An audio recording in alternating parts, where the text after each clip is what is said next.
Throughout the day, I'm based in this adjoining building, watching with psychologists Professor Dominic Abrams and Dr. Funke Bafour.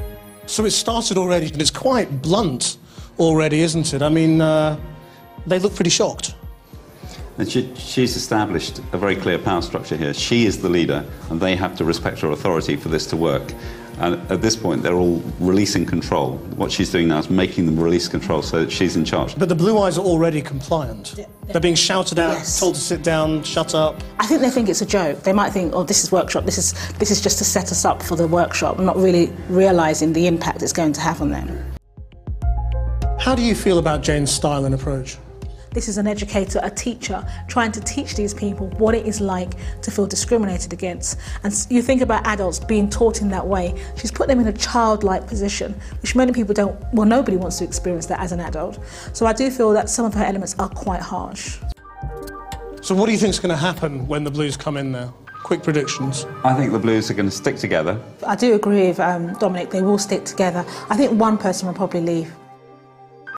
What's strange is that you've got the blue-eyed people actually sort of arguing that racism isn't a problem. Yeah, the blue-eyed people are defending the system.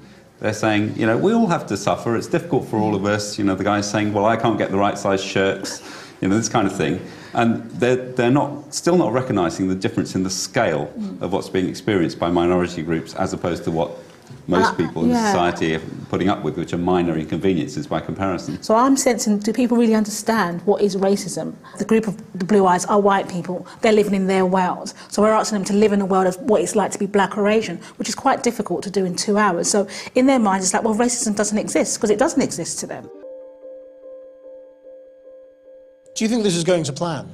Is this how it's supposed to be? I don't think it's going quite according to plan, in the sense that usually by this point you'd expect the blue eyes to be more crestfallen, and you might expect the brown eyes to be getting more energised about criticising them. The Browns aren't joining in a lot, though, are they? No. And I think that probably represents which country you're doing this exercising. Whereas America, there is a strong divide, or Australia or South Africa. And this country is more subtle. So even though they may have an opinion, they're sort of keeping it quiet to themselves. What's actually going on here? This is a lot what happens in society, where people are just in so much denial that they feel, well, you sort it out, it's your problem, when it's actually all of our problem. But it's interesting now that the brown eye group are actually talking up.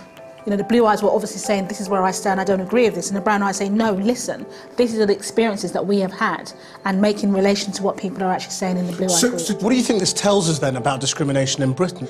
In Britain, you've got an establishment with power, and that establishment, the people who are part of it, the rules, the laws that we have, are things that people take for granted as being fair, but they privilege a certain set of people more than everybody else. So it's not that we have one particular racial group that everybody's racist against, it's that there are many minority groups, all of which are disadvantaged by this system of power. But you might walk away from this and say the white people in the blue-eyed group are just in denial. I totally agree, because there's a sense of like, well, we're not racist, and racism doesn't happen. Because the discourse now is that people are feeling, whether you're black, white, Asian, everyone feels they're being discriminated against. But what people are failing to recognise is the issue of power. And this is what Jane is trying to present, but they're not actually quite getting that right now.